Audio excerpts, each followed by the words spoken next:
So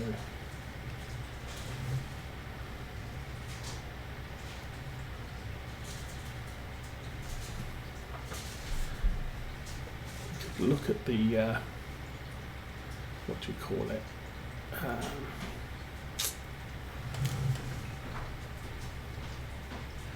the finance screen, and actually see,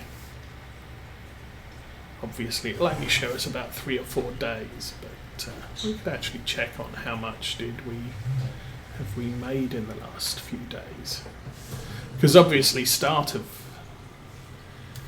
first few days we were ploughing and cultivating and seeding and soil analysing and all sorts of stuff on our fields, so we weren't doing contracts then. But I mean, if we've made 26 plus 59, that's 160, maybe 70. So we could be looking at 200,000 just in the last couple of days. Which, yeah, that doesn't surprise me. That's a lot of money. And a little bit of that was wool sales. But a significant amount of it has been contracts. But it, as I said, it means I'm not going to need to cheat in any money to mess around with bale handling equipment for when we start cutting the clover, because that's going to be a lot of trial and error, because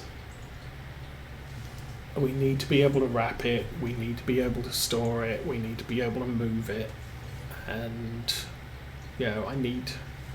I'm not entirely certain if all of the equipment that we had originally would actually work with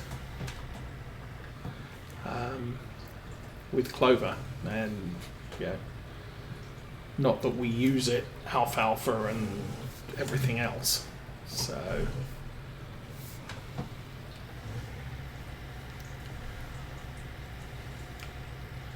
and I haven't seen anybody do anything definitive with balers and wrappers and the like. I know the balers work, or at least most of them do.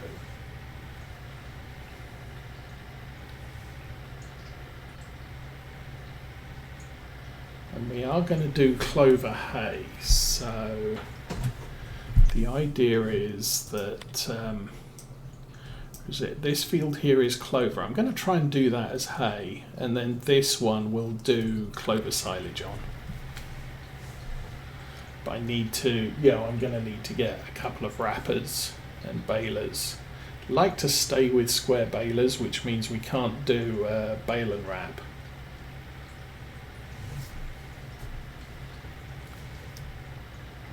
But maybe I could consider doing something like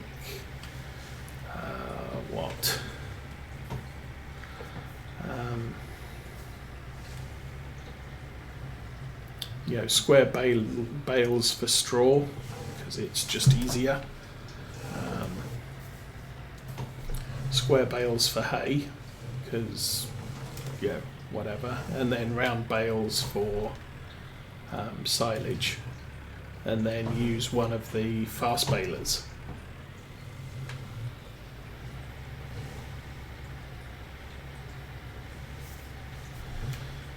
And that might be an idea, as I said, not sure.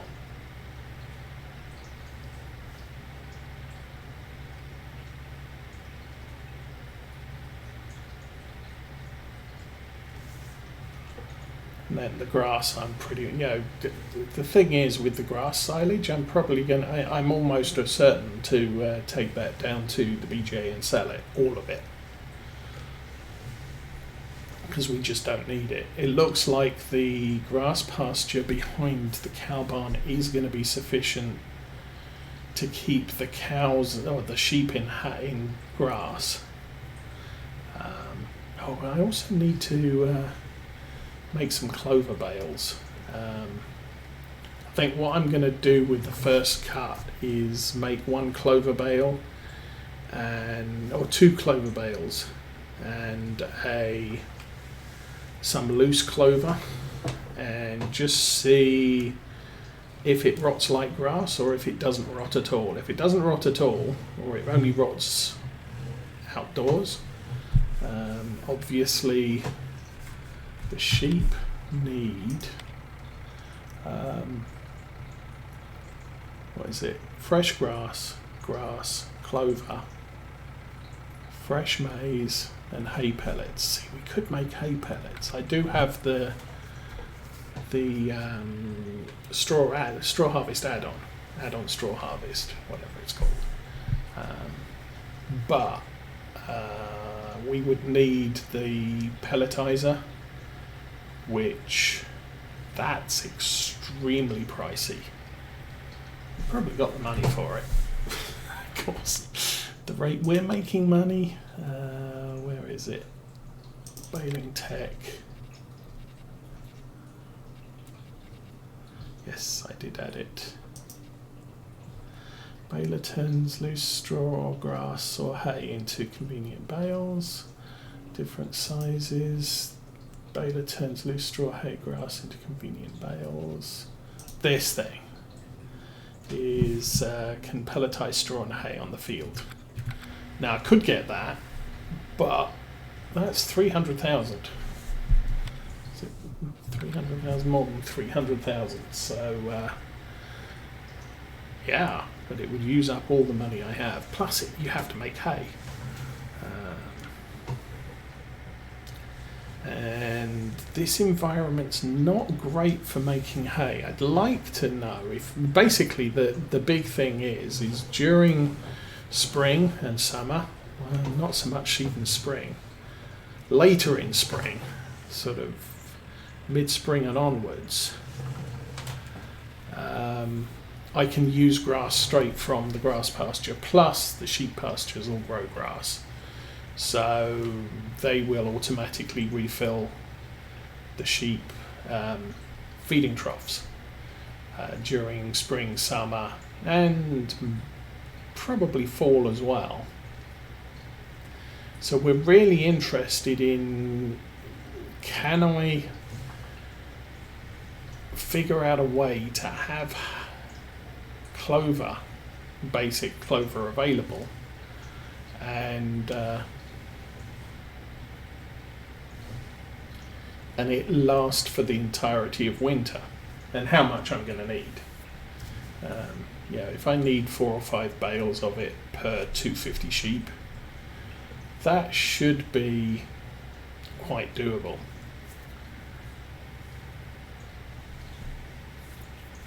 So I'm not sure I'm going to I probably will try a bucket load of clover, put some of it outside, some of it inside, just for completeness of testing, does clover decay like grass does.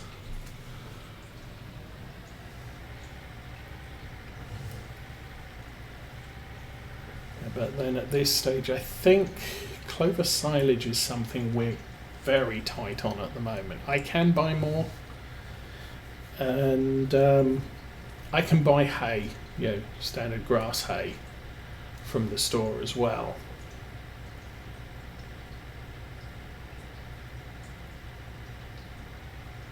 I suppose if it rains, it's going to rain tomorrow. The crop's going to be wet tomorrow. I think our grass is ready to cut, so I could do that. Well, depends when it rains and how much it rains. But the grass I'm just doing as silage straight out. So, but I don't want to cut it until I know what equipment I'm keeping on hand for, that works with clover wrapped clover bales. because I don't want to buy some equipment, put some hours on it, and then find out that, you know, a couple of days later when I get into the clover harvest, oh, it doesn't work with clover. So what do? Sell it and buy some different equipment that we know works with grass, because all of the baling equipment works with grass? Or do I try something different?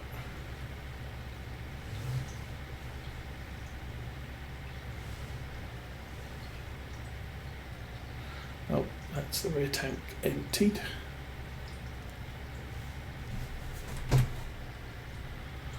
How are we doing with this contract then? We're more than halfway done.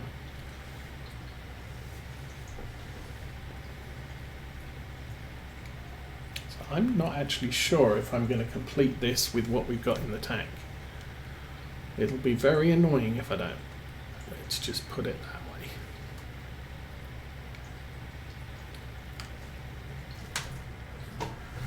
Because, I mean, it will be single digits percentage complete, or, you know, to go.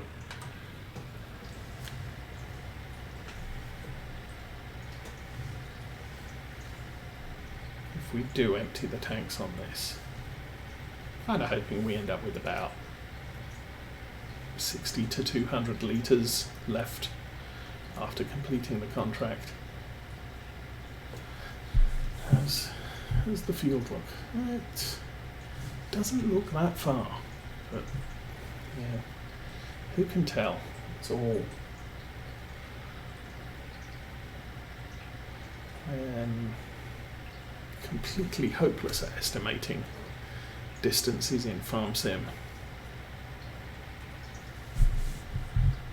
I wouldn't even like to say how many boom widths we've got left to do.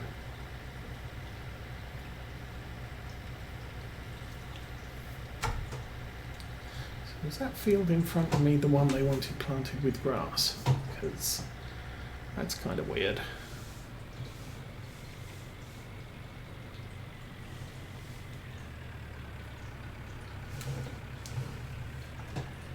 Well, no, it was further over.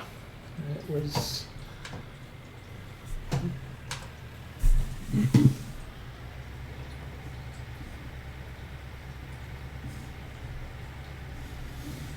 It might have been behind the trees. Anyway, we're not going to plant the grass because I don't think I've got a lot of grass seed left.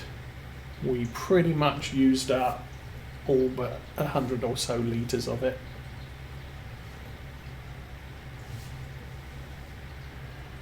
But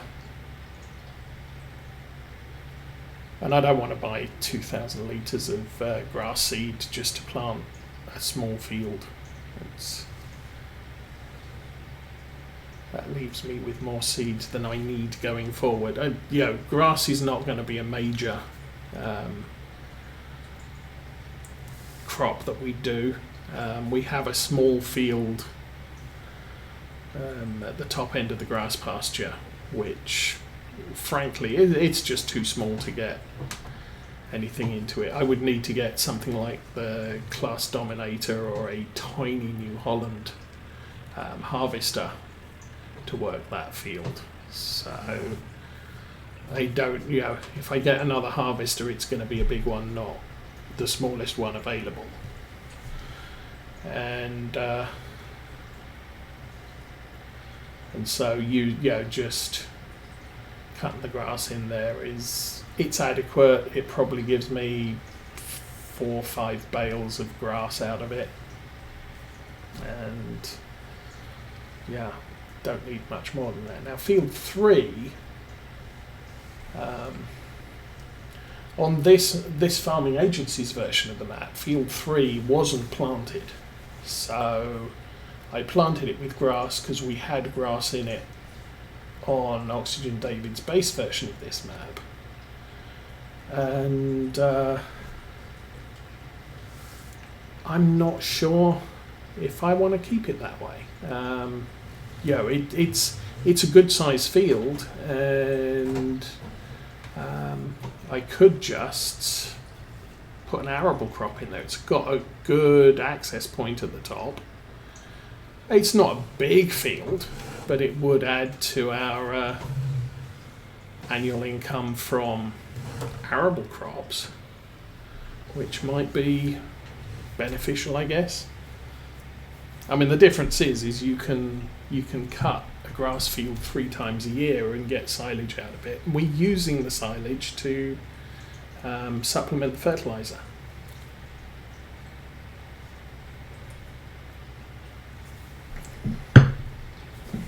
So there's that. I think I still have some digestate down at the BGA. We took some bales out there.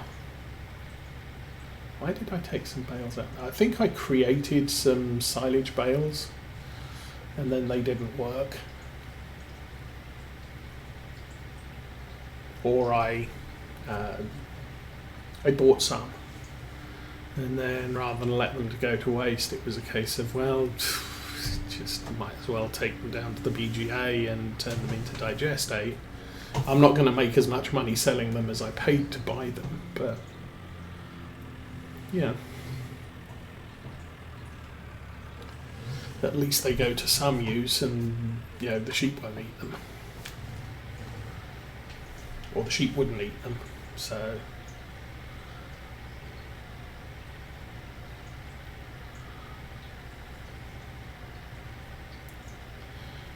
anyway, let's go back to cruise control. We are 75% done.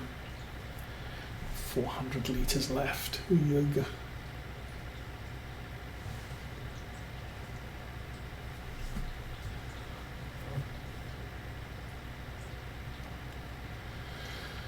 So yeah. The new tyres on the car that I put two on the front a couple of weeks ago.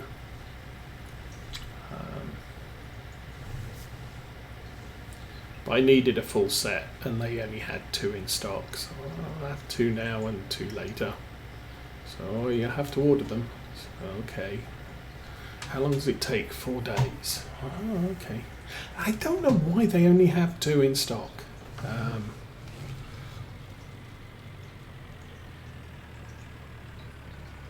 Yeah, okay, my car doesn't use standard size tyres, so it might be, I go anywhere other than Discount Tyres, and they don't have any in stock. I have to specifically order them. But Discount Tyres stocks tyres that fit my car, but they only keep 2 in stock,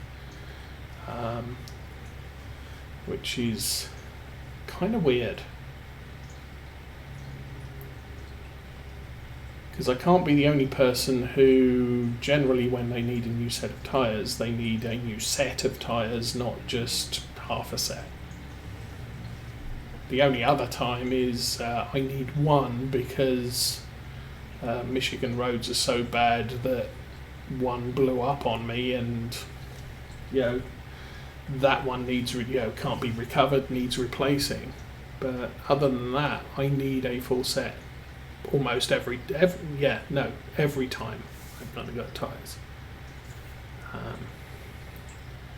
Now, when I rode the BMW K100 motorcycle, I went through rear tyres twice as fast as I went through front tyres. Rear tyre would last me, I want to say 4,000 miles.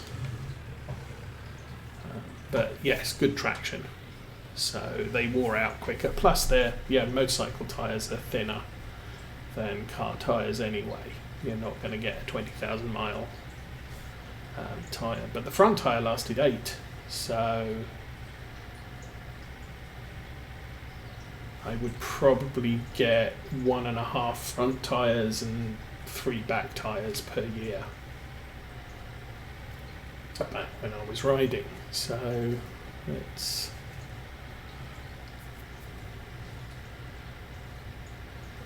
But when I had the old, when I was on my learner bike, that had the same size tyres front and back. They pretty much wore out consistently. They weren't as sticky, so they had a probably better wear than tyres for a motorcycle that can do 125 plus miles an hour. It says so on the brochure. Oh, we've run out. Darn. And we are 11% short. Well, why aren't you backing up? Because I'm pushing the brake. Okay. Didn't quite make it, so we are going to have to go back to the store and figure out where the entrance to this field is. I believe it's to the right of the house, so there's the way we'll go. And then this afternoon, after that, I was going to go to the fish shop and get some filters and chemicals. Unfortunately, I had a massive extinction event in the fish tank on Friday morning. I changed the water, and I am fairly, I rookie mistake. I did not check the pH levels of the water out of the tap. And every time I have checked it today, we have water with a pH of 7.8, which is a little bit alkaline. It's a little bit too alkaline for our fish. So I have to put an acid base, an acid neutralizer thing in to reduce the alkalinity of the water. No big deal. So I went through the normal motions, just filled up jugs of water and put some of this acid neutralizer in and figured nothing of it. And we got up Friday morning and 80% of our fish were dead. So I immediately did a full chemistry workup on the water in the tank, and it was more acidic than 6.0, which is how low our pH tester tests for. So sort of, oh well, that sucks. So I fished out about 20 fish, and they all had a suitable burial in the bathroom. Unfortunately, some of the babies ended up going out into the yard because immediately after fishing out all the obvious fish, we pulled a third of the water out of the tank, and I tested the water in the tap and it was 7.8, so okay, and didn't put any acid neutralizer in there, just straight, okay, we'll go with the 7.8 alkaline water from the tap, which combined with the 6.0 or lower acidic water in the tank should bring us back up to about right. I saved some of the tank water to take to the fish store and have them test the water just as a confirmation. Okay, I'll select the front tank, and I then we basically pulled a third of the tank out of the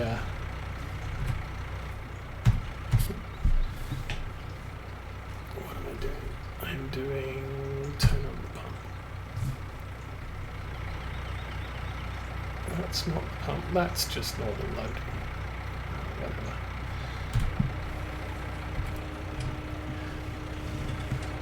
I think that is perfectly sufficient for what we need on that field. I could take the rest with me, but we're going to have to come down for the IBC anyway, so not so important. We'll buy a pipe and come down with the Fent and probably the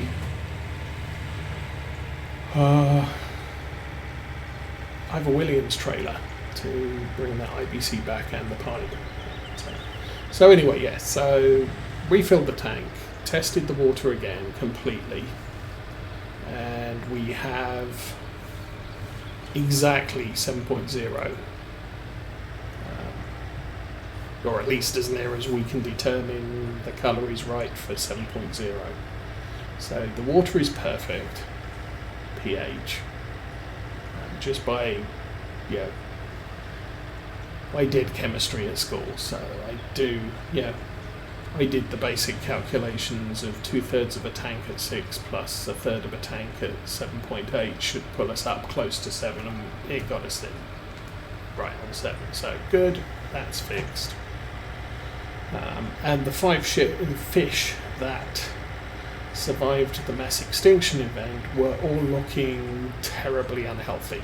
They were sitting on the bottom of the tank and just not interested in doing anything but sit on the bottom of the tank and feel sorry for them. So I think they're probably all male fish, and they had the equivalent of man flu. But obviously shifting the pH from at or below 6.0 back up to 7. That's another shock to the system. So it was sort of, I'll get this water tested as well at the store just to make sure that what I think is true is true. And hopefully all the other fish survive, but who knows yet. Well, the other fish are now starting to kick around and show interest in things like food and things. So that's all good. Well, what field am I doing, please? 28. Okay, we're further along. And they're definitely, the 5 of them are now, showing a bit more signs of energy and life. So they may have survived that second shock to the system of water suddenly being alkaline after being heavily acidic. And the fish shop people confirmed my findings that the tank was heavily acidic and killed the fish, and was now at least pH-wise at perfect levels. Unfortunately, there is a little bit of ammonia in the tank, so I can't add any more fish for a couple of days until that's sorted out, which is a bit of a shame because we've got cory cats which don't seem to be particularly sociable. They don't really care who else is around, but I do have a platy which I think is missing fish to swim with. I mean, having said that, we had our oldest fish was a cory cat, and he was drawing his pension. He's that sort of age, so he didn't survive the event. But when we moved from our old house to this house, none of the other fish survived the move at that time except him. And he became very lethargic, uninterested in life, just sat on the bottom, and you put food in, he'd eat it, but he really wasn't, he was kind of old man sitting in a rocking chair shouting at the kids to get off his grass. He was that active. So but when we bought more fish, we moved him to the bigger tank, and he still just sat at the bottom and just sort of meh, not interested. This is boring. But as soon as we added some more fish, it's sort of, there's other fish in here. Yay, friends. And so he became a lot more active in his later years, which is good. So that's part of the problem we've got with the Platy, is he is very inactive because there's nobody else to swim with.